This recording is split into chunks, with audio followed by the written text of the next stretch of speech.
Welcome into PurpleAquatics.com. I'm Skylar King. As always, you can email me, Skylar@PurpleAquatics.com. You can follow me on Twitter @SkylarPrep. Into January, invites every weekend now. This is really when things start getting exciting in the boys swim season. You start to see these big invitationals with a lot of top teams and a lot of top swimmers going head to head. We got maybe our last Connor Boyle in the 200 swim this past weekend for the season, which I was giving him a hard time about. At a couple heats of this Evanston meet, we're probably going to be, arguably half of the top six in a couple of these races at the state meet, and so that was really exciting to see. Max Ida back with a vengeance for Glenbrook South. They go 136 and win the medley. St. Charles North, who we saw go so fast in the medley at Nequa, totally different relay.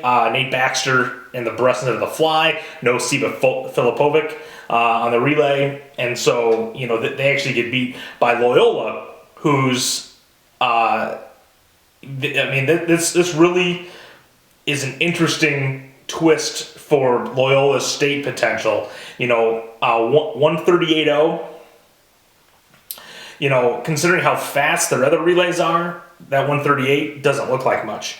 But if this is something that they can pull off at the state meet, it could potentially make them a dark horse state champion. I don't think they can do it without three relays. So, and I spoke briefly with Mike Engelman after the meet, and he admitted it's the first time they really experimented with that, and so it's clearly a work in progress. It'll be interesting to see what Loyola does as the season progresses at a couple other invitationals and the conference meet leading into the sectional.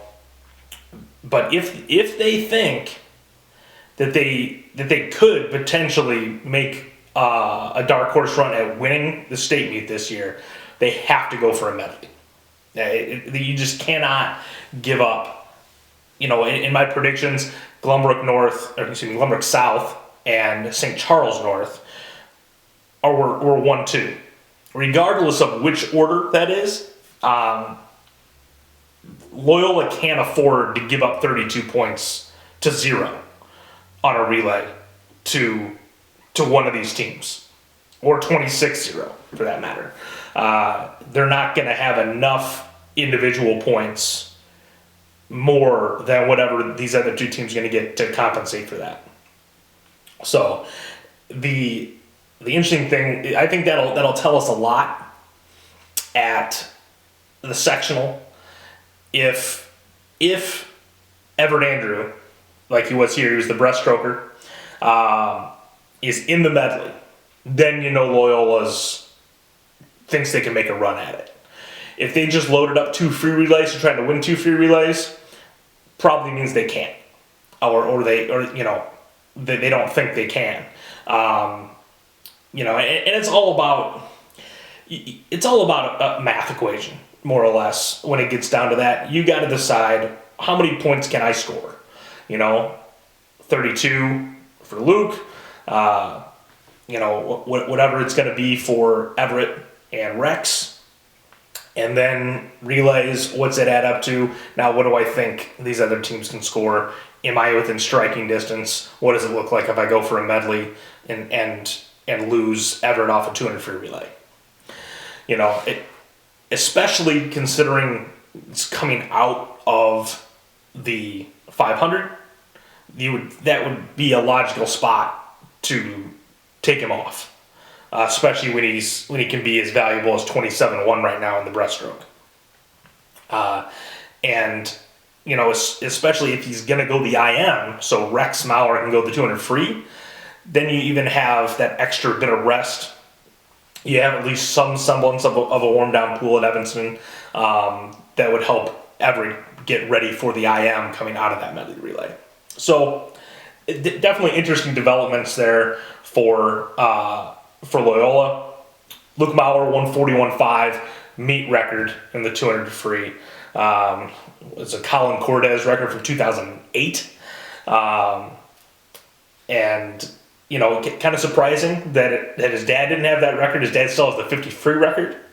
And from, you know, from 30 years ago, which any record that lasts that long is impressive. Musali 142.6. Rex Maurer 143.5, Connor Boyle 143.5. But again, I think it'll be shocking if we see Boyle in the 200 free. There's zero chance, I think, of that happening.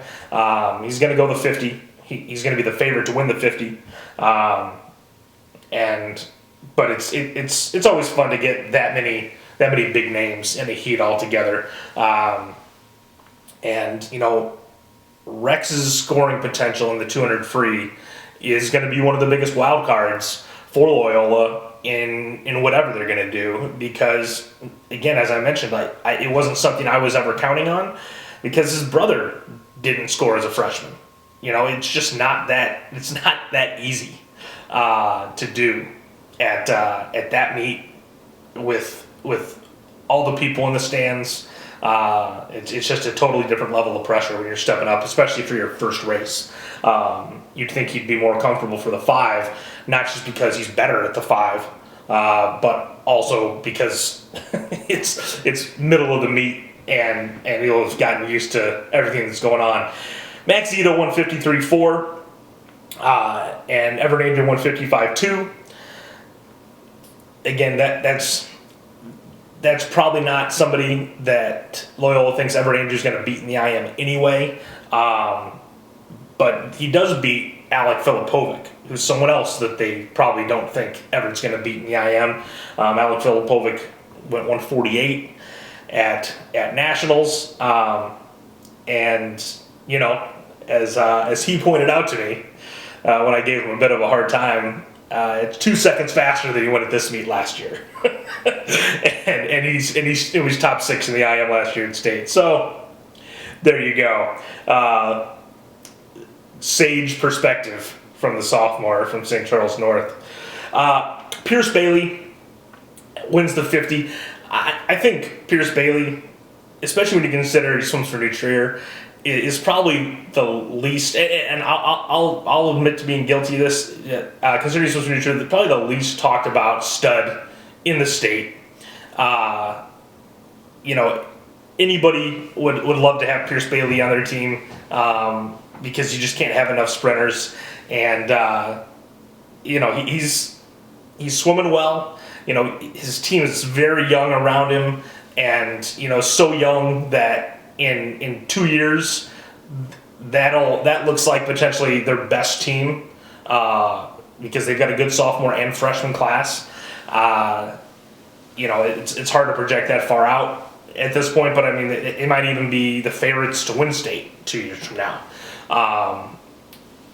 But for now, he's their lead dog. They kind of go as he goes, and you know, it's January. Everyone's tired. Nice job by him to win this 50 free. Hajivana from Limerick South is second. Jimmy Sinise, Nikwa is third. Again, Jimmy Sinise, Hajivanoff, Pierce Bailey could be 3 of the top 6 in the 50. And we talked about Boyle earlier. You know, don't forget that Sinise really stepped up huge, as kind of at that point kind of an unknown across the state, and really contributed in a huge way to Nikwa getting that second place trophy last year. In the fly, Seth Miller 50.6, he wins it. And again, I guess this is kind of the Pierce Bailey clause, but he doesn't really have a second event. Seth Miller was top 6 in the fly last year as a junior for Brother Rice. Brother Rice really doesn't get talked about. And you know, every once in a while they have this, you know, one of these guys. And Seth Miller is definitely someone that's gonna likely take a spot away in the fly from any of these teams that are competing for something, trying to score flyers. Josh Song Stevenson 51.2, Nate Baxter 52.4. He had just gone 51.4 the night before against St. Charles East. again, he's going to be fine. But St. Charles North might be a team that's looking to score 2 in the top of the fly with him and Alec Filipovic. And so, that obviously can get dicey, but they did pull it off last year with Will Meyer and Nate Baxter. 100 free, Luke Maurer 45.9, Boyle 46.3. Again, this is going to be a great race for the state championship. Alec Filipovic 46.4 was third. Again, I think he's probably going the fly, but if he goes the 100 free, he's probably taking a spot away from somebody there as well. Hajivanov 47.0, Elliot Chen 47.5. The interesting thing for me is Hajivanov going to go 3 relays? I think he should, unless they're really convinced he's in a top 6 to 100 free. And so that's another one of these math equations that we were talking about with Loyola for Glenbrook South. Because right now, they're on Saturday, their 400 relay got beat by Loyola and St. Charles North. And, the difference between, they had a 51.0 leading off. They're a 3.09 with Hajivanov leading off. And so you can't overlook how big of a difference 4 seconds is in a relay. 4 seconds is just too big, I think, on a relay to give up. So there's obviously a couple weeks left for something to emerge, or maybe there's somebody Keith McDonald already has faith in that they're gonna go fast enough where it's gonna remedy the difference between them and Hajivanov would be on that 400 for relay. But right now, I feel like he's got to end up on there. 500 free, Everett Andrew, 435. He's the top returner. But there's the 2 guys that we talked about last week that have both been under 30. But in the grand scheme, you got all 6 of those guys that are, basically everyone other than Rex that you'd probably talk about as the top 500 guys, lifetime best are all within 4 or 5 seconds.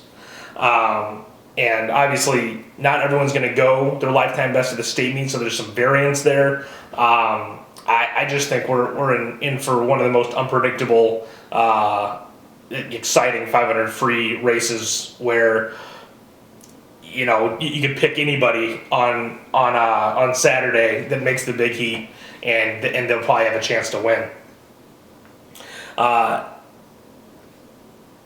And this kind of relates back to Everett Andrew going the medley. Loyola goes 126-1 without him. And 4 21s. Luke didn't even break 21, which he has before on relays for them this year. And so if that's what they can do without him, I think it's a no-brainer to put him in the medley. If they were just a little fired up, and that's not what they would normally do without him, that obviously complicates things. But I thought that was an incredible swim, near meet record in the 200 relay. Glenbrook South 126.6, New Trier 127.2. And again, New Trier is doing that with 2 22s. A 21 high, and then a 20.8 relay from Bailey. So I talked earlier about him being one of the least talked about superstars. Going 20 points in season, that's only superstars do that. Nequa 127.9, St. Charles North 129.8. This is going to be St. Charles North's issue is, just we talked about these other teams, what can they do without Alec Filipovic on a relay? Last year, everyone was asking that about what can they do without Will Meyer on a relay. Now it's about what can they do without Alec Filipovic. 3 of these guys are seniors. They got to step up, especially if St. Charles North is going to try to win a back-to-back state championships. They got to put a relay in the top 6 without Alec Filipovic. period. There's no getting around it. The backstroke wasn't that impressive. Andy Kelly from Loyola, 53-1, was the top Illinois swimmer. Junior from Arrowhead won it. But Grant Podchensky from Naperville North ended up not swimming. And otherwise that'd have been a lot quicker. The breaststroke was a fun race. Max Ida, 57.3, Ty Spillane, 57.9. These are going to be two of the top 6 breaststrokers, pretty clearly. And they blew everyone else out. No one else even broke 101. And the breaststroke doesn't look as tough as it has, as we talked about. Obviously, Alderson from Metamora, we don't get to really see him because they don't come up for any meets. But along with him, I mean, these are two guys that should be top 6 locks, not just based on past performance, but how they're swimming. We talked a little about the 400 relay. Loyola, 3:07.8. So they beat the meet record by almost a full 3 seconds. And that meet record was Gridley, Van der Graaf, and Scheinfeld. That relay went 3:01 at the end of the year. So, again, not everything's apples to apples. Not every team in every different year is going to drop the same, but 3 seconds ahead, then it's either with 3:01, that's 2:58, that'd be a state record. I think if Loyola goes, even if they go 3:01, that'll be enough to win the 400 relay at state this year. But man, 3:07.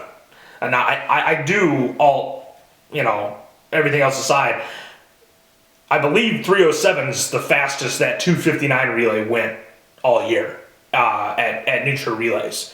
After Naperville North had beaten them at this Evanston Invitational the week before, they came back and went 3:07, and that I believe was the fastest time all year during the season for any relay. So when you got the horses that they do, with a 45-1 on the end right now, and Luke's gonna go 43 something, and what can all these other guys do? How close can they get to all going 46-0 or something like that? They all go 46-0 and goes 43.5. That's 3:01.5. So definitely within the realm of possibility for them, and I don't know that anyone else is going to be able to get them if they go that fast. Everyone else has a weak point somewhere in that 400 relay right now. This week, Nutra Relays, which I'll be at on Saturday. I do briefly want to talk about a little history in the making. So last night, Hinsdale and LT swam a duel. LT won, and unless Hinsdale Central beats Oak Park in the dual meet, which seems extremely far-fetched based on the results we've seen during the season, Oak Park is going to likely outright win conference in the West Suburban Silver. It'll be the first time that someone from that division has won the conference that isn't LT or Hinsdale, since Oak Park did it in 1998. That was the year before my family moved from Peoria to Hinsdale, and I was a freshman, and my dad took over as head coach. And so it's been a long time coming, and obviously it hasn't happened yet. They still got to show up at the conference meet and get the job done, but all signs indicate that they'll have no problem doing that.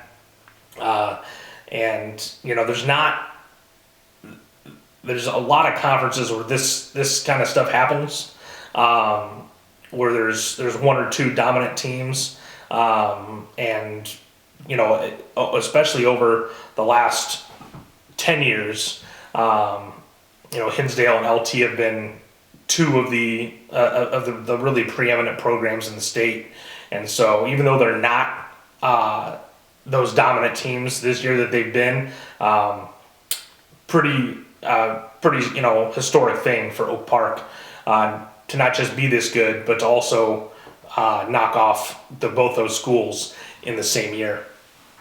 As always, you can email me, SkylerPrepAquatics.com. You can follow me on Twitter at SkylerPrep. We'll be back next week recapping Trev Relays. We're getting close here, folks. We're just a couple weeks away. We're starting to talk about taper for some of these conference kids. And then, everything starts coming so fast. State will be here in about 6 weeks. The last 2 days of February in this leap year, we get the biggest showcase in boys swimming in this state for the last time, very likely, at Evanston. New show recap next week here at PrepAquatics.com.